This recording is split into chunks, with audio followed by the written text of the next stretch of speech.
సిద్దిపేటలో ఉన్న ఈ టెంపుల్ గురించి తెలిస్తే నిజంగా షాక్ అవుతారు. ఎందుకంటే ఒక భక్తురాలి కలలోకి అమ్మవారు వచ్చి ఒక గురువు రూపంలో దర్శనమిచ్చి నాకు గుడి కట్టించు అని చెప్పిందంట.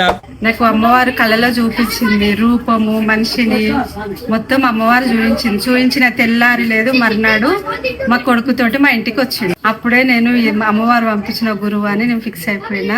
ఈ గుడి కూడా నా గురువే కారణము. గురువుని అడిగింది నేను ఏ పని చేయను.